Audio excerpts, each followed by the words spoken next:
Good morning and welcome to Oweesta's 7th Annual Native CDFI Capital Access Convening. One second, Chrystel, sorry. Oh, okay. What am I doing, Heather? Not yet. Now. Okay. Good morning and welcome to Oweesta's 7th Annual Native CDFI Capital Access Convening. We are so incredibly happy to have each and every one of you here. I believe we have over 160 registrants, so that is incredibly exciting. We have our Native CDFIs, partners, investors, and constant believers. So again, miigwech for coming. As customary within our national convenings, we are going to start our convening this morning in our opening plenary with a prayer from Marshall LaRock, who is from the Turtle Mountain Band of Chippewa.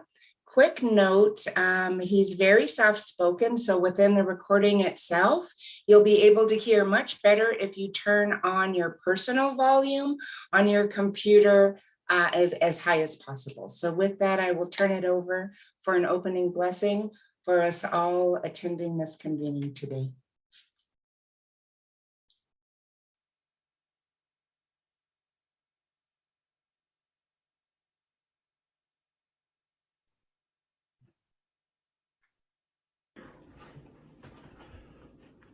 Bonjour, anyway, Mother Duck.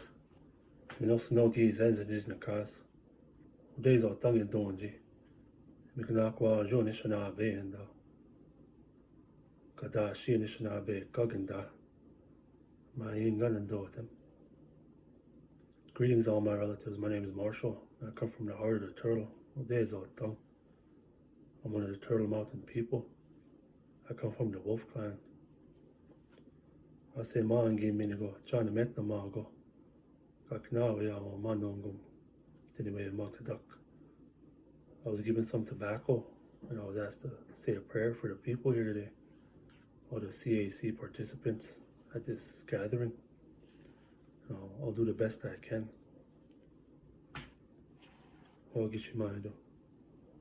Shabam Gakna Yama didn't way Mother Duck. Shabam Gakna Koziok. Shabam Gakna Benojiak, Ta Gogete Nishanabek. Mizie. Mishini Mikanako. Ask the Creator to watch over all the people here today. Watch over the children and the elders all over Turtle Island. Widow Kawashim, Widow Kawashinamji Binabamataziya. Widow Kawashinamji Kwayak Bimoseya. Oma no Gong Mama Bing. Ask the Creator to help us. Help us live a good life, to walk a good path in life. Here at this gathering and throughout our whole lives after this. Jawanimishim, Jawanimishinam Gakna Yahoma. Jawanim Gakna Koziwak. Gakna Abenojiak. Jawanim Kete Nishanabik. As the Creator to show us love and to show us pity at this gathering. To pity the sick, the children, the elders, all of the people. Ashambom Gaknawiya. Shambom Hashim. Nimiguchuenda Mejigijigat. Nimiguchuenda Minabamata Zewan. Nimiguchuenda Anishana Bay Chigenoma. Ask the Creator to guide us. Let them know we're thankful for all these things we have left, the culture and the language and our way of life. Oh, me which Kishimai Doga Kanagego. Nimi which way and Donga Kanagego. Me which and anyway among the duck. Jibin of a Matazia. I thank the Creator and I thank all my relatives for listening to me here today. Oh, me which.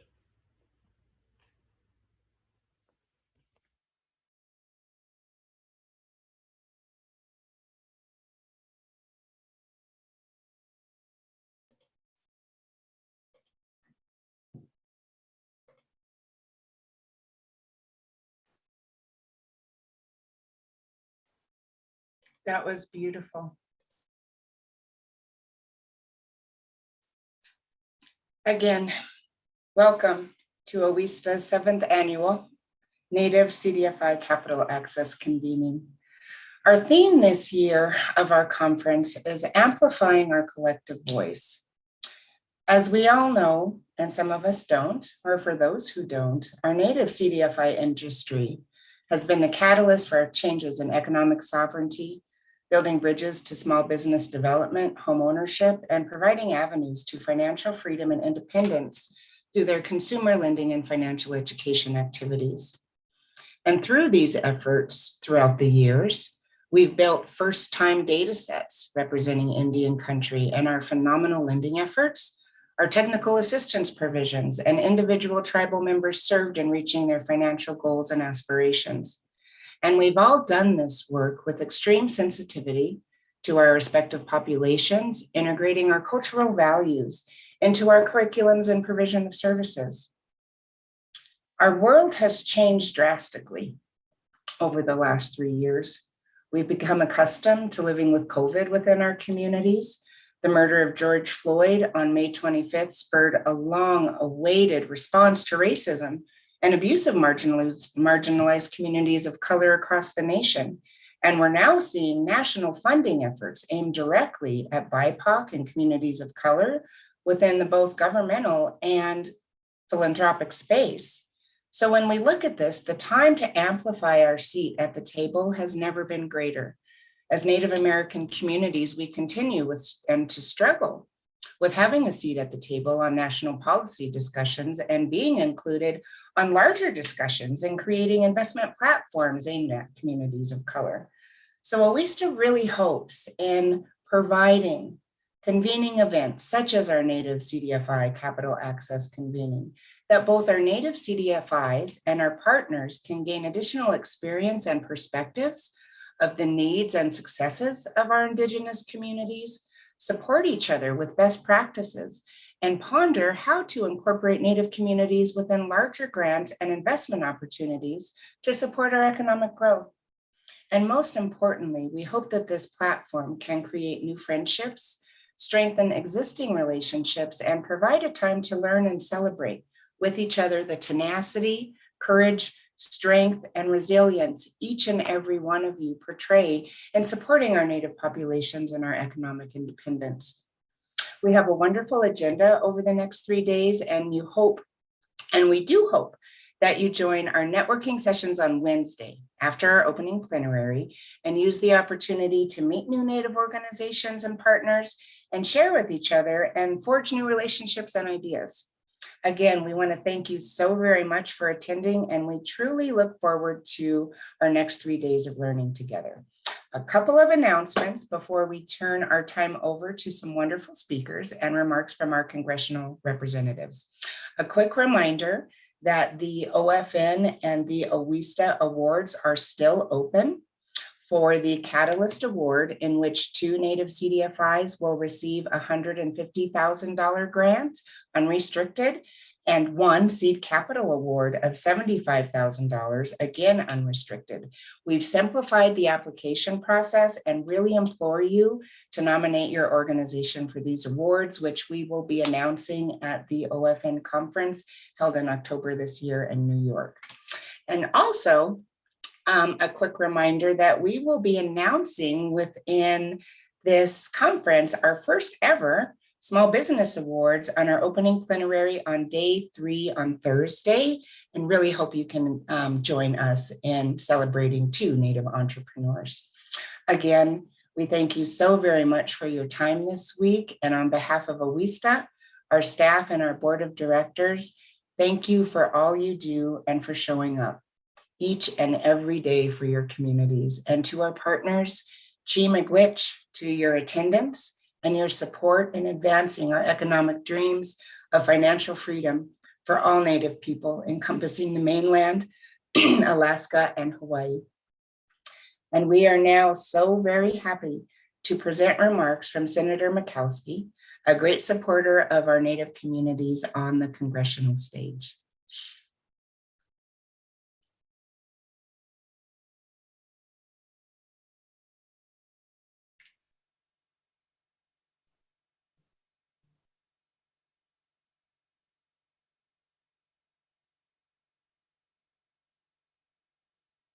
Shemai, good morning and welcome to the 7th Annual Native CDFI Capital Access Convening, hosted by the Oweesta Corporation. I do understand that you had originally planned to hold this event in person in Juneau, but due to COVID concerns, you are now virtual, and I know everyone regrets that. I do hope that one day soon we'll be able to welcome you to the great state of Alaska. In the last 2 decades, we have witnessed transformational change in the economies in Native communities, and this change would not have been possible without the work of Native CDFIs. Well-functioning, accessible capital and credit markets, and programs to increase financial literacy for American Indian, Alaska Native, and Native Hawaiian businesses and entrepreneurs. They really do work to fuel economic development and create jobs. We've certainly seen it firsthand in Alaska. Alaska Growth Capital, a Native CDFI, has successfully secured and deployed over $90 million in new market tax credits. AGC is a major lender in the rural and low-income regions in Alaska that are often underserved by the traditional banking system, including many of our Alaska Native corporations. Since AGC founding in 1997, it has provided over $500 million in capital to its customers, helping them to create and sustain successful businesses that employ tens of thousands of Native people. This also demonstrates the importance of financial tools like the new market tax credits that can help drive investment in American Indian, Alaska Native, and Native Hawaiian communities. In addition to consumer support and long-term capital investment, Native CDFIs have also been there in times of crisis. At the height of the COVID-19 pandemic, Native CDFIs were present to offer temporary assistance to struggling households and small businesses. We saw this in Alaska through the Cook Inlet Lending Center.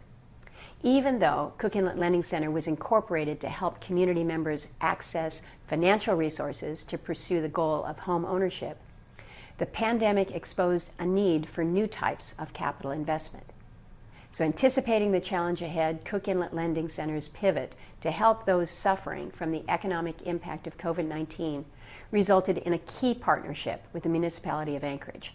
And through this partnership, Cook Inlet Lending helped administer financial resources to community members on the municipality's behalf. CILC was recognized for their work during the pandemic by the Opportunity Finance Network, who awarded them the Native CDFI Catalyst Award this past year. It was a super great recognition. But CILC was not alone, and I know that there are many examples of Native CDFIs stepping up to provide help in the communities that you all serve. So I want to thank you all for taking on that responsibility during the pandemic.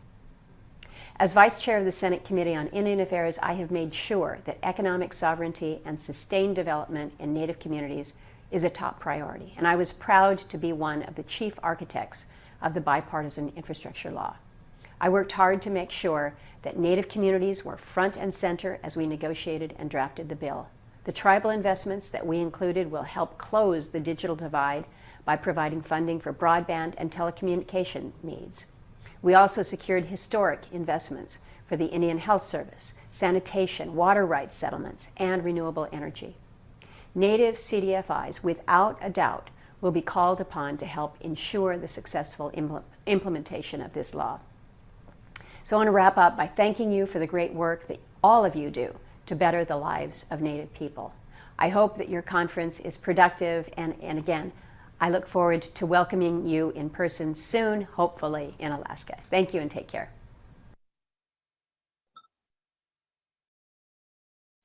Well, that was phenomenal. We are so grateful to the Senator for providing comments, and more so than that, for being a constant supporter of our Native communities on a congressional level in DC for our people.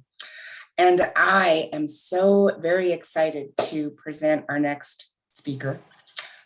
We have the honor of having a brilliant, wonderful Native woman be our plenary speaker this morning, Anne Hilton, who is the founder and CEO of the Indigenomics Institute. And we are so happy to have her join us and share so much about our organization and empowerment of Native communities. And with that, Anne, thank you so much for taking your time joining Oweesta today and our participants. It truly is our honor. Thank you so much for the introduction to come and spend time with you today. I am signing in from the Lekwungen territory in Victoria, British Columbia. Uklasish Caroline Hilton, Heshkweak Supsish Uklas Wakatush Koetsaumti. My traditional name is Wakatush from the Heshkweak Nation, which means big sister, and I come from a line of the oldest woman. My roots are in Nuu-chah-nulth territory on the west coast of Vancouver Island, from the Heshkweak, Ahousaht, and roots as far as the Makah Nation on the tip of Washington. Happy to be here. Thank you so much for the warm introduction to come and spend time and to really uplift the work and the spirit and intention of what you're doing. Although I really was excited at the time the invitation came in to be in Juneau, Alaska. However, to bring this conversation together right now, it brings me a lot of really happiness to see the alignment of the language of economic sovereignty and the expression of that in our modern lives as Indigenous people.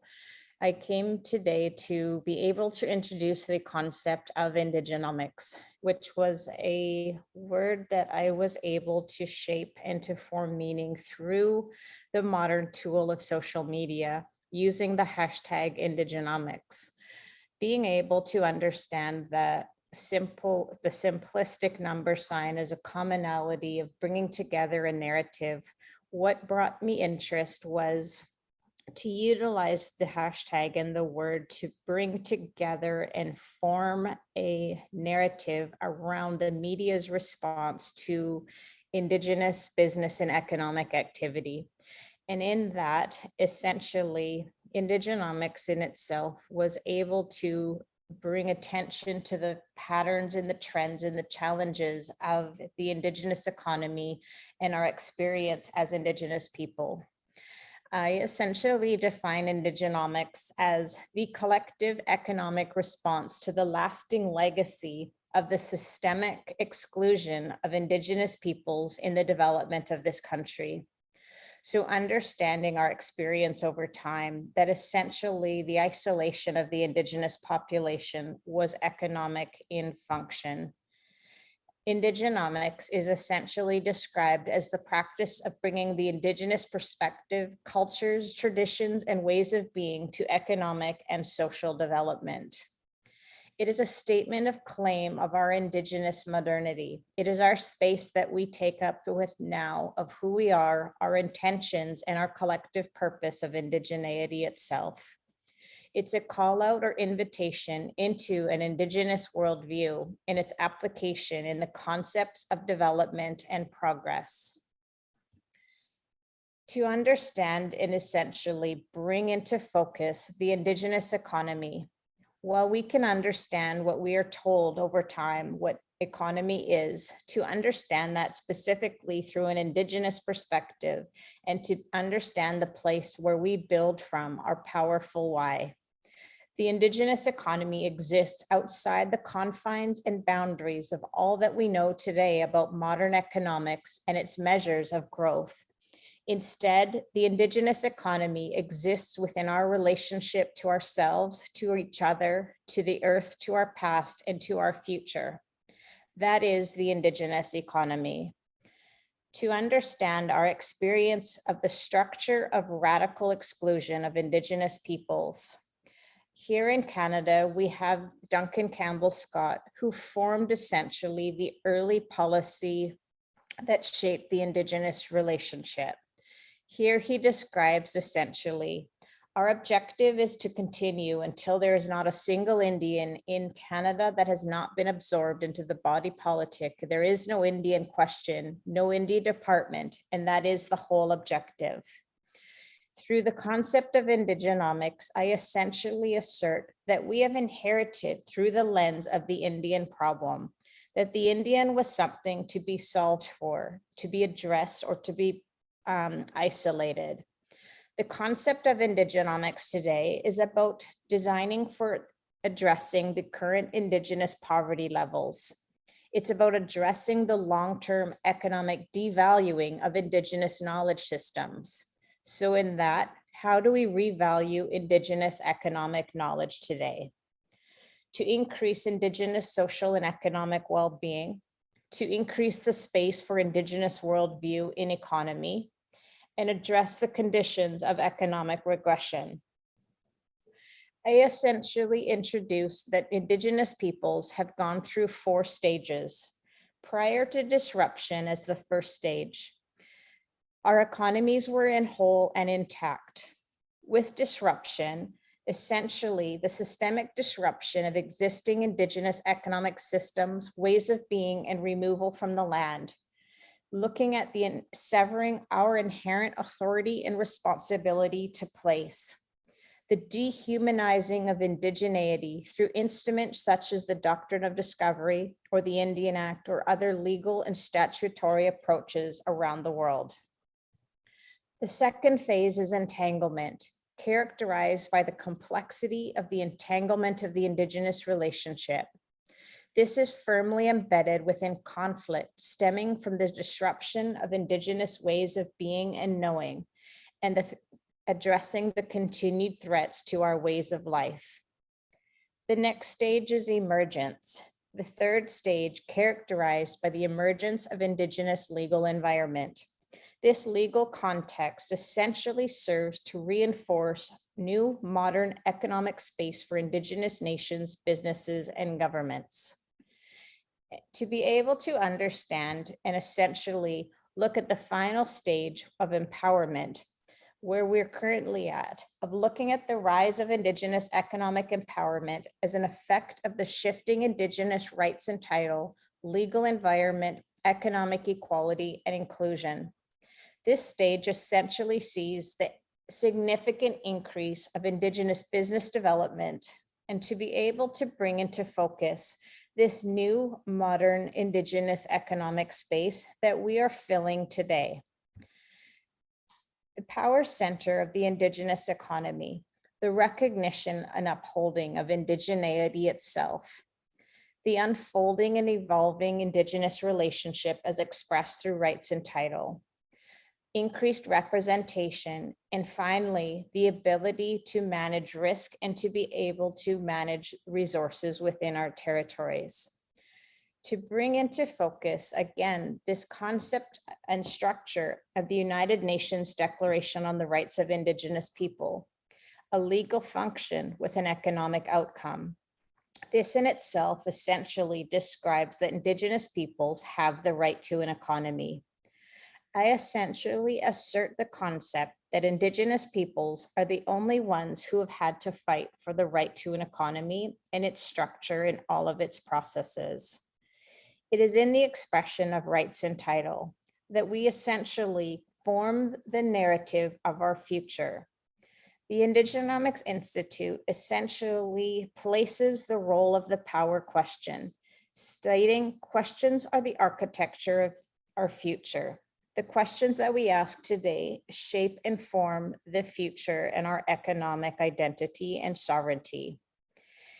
In 2019, the Indigenomics Institute facilitated the inception of the concept of a $100 billion national annual Indigenous economy. That in itself, while a preliminary number that are likened specifically in Canada, 5% of the Indigenous population could potentially generate 5% of the total GDP, essentially coming to a $100 billion Indigenous annual economy. To upset the narrative from the underperformance of the Indigenous economy, the lack of the status quo and the underperformance essentially established a forward-looking trajectory to begin to establish the framework for measuring Indigenous economic strength.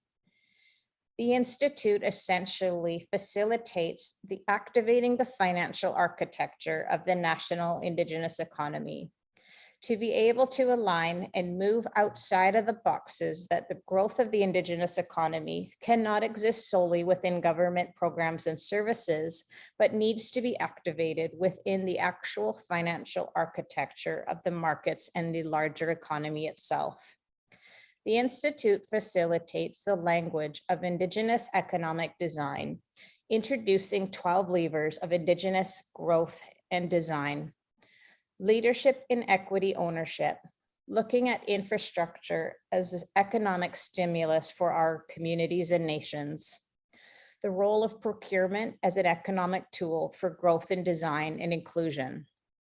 Fourthly, the role of trade in the Indigenous economy.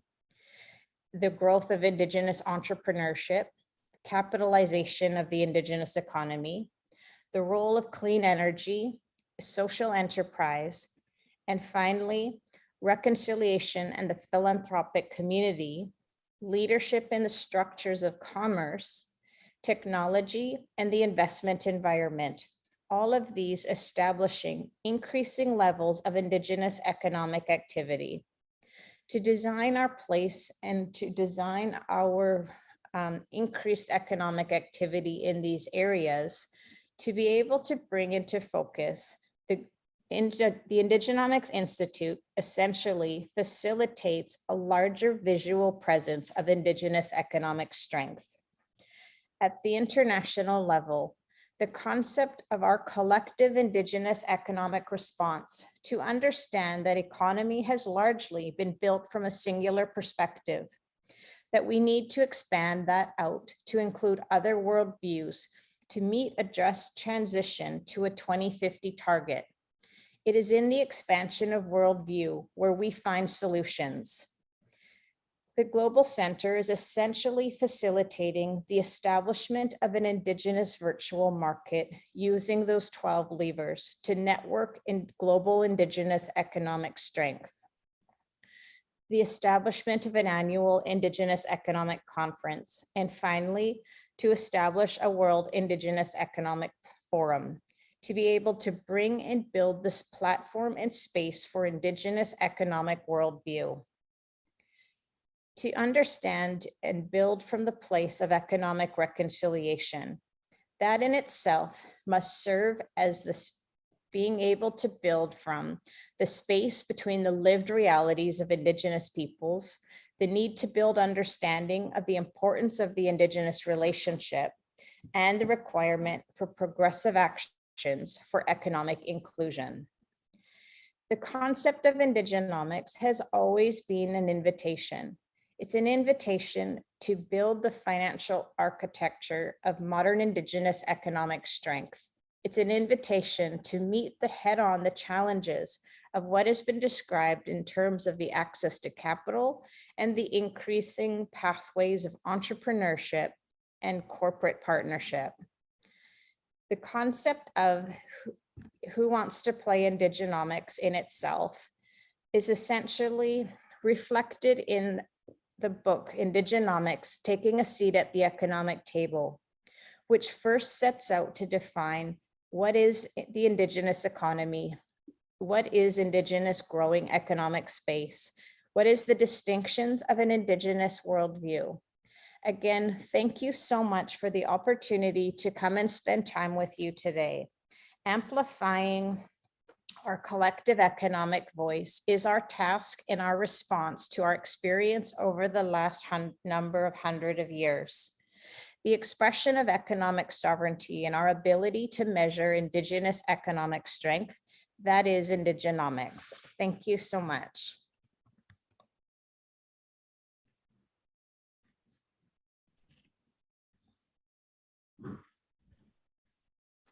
Thank you, Carol Ann. That was a wonderful presentation and thank you for sharing. We are closing a little early today, but we want to definitely invite you to join us at 12 p.m. Mountain Time. Click on the next link and that will be a Community Reinvestment Act discussion. And we will, which will be facilitated by Chrystel Cornelius. And I also wanted to make mention to the amazing CAC gift boxes that were sent out if you registered.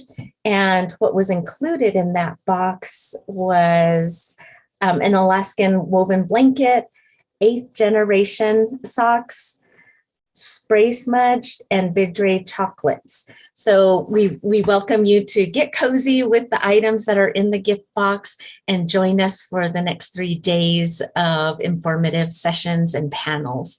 So we'll log out of this session and then we'll jump back in at 12 p.m. Mountain Time. So welcome everyone.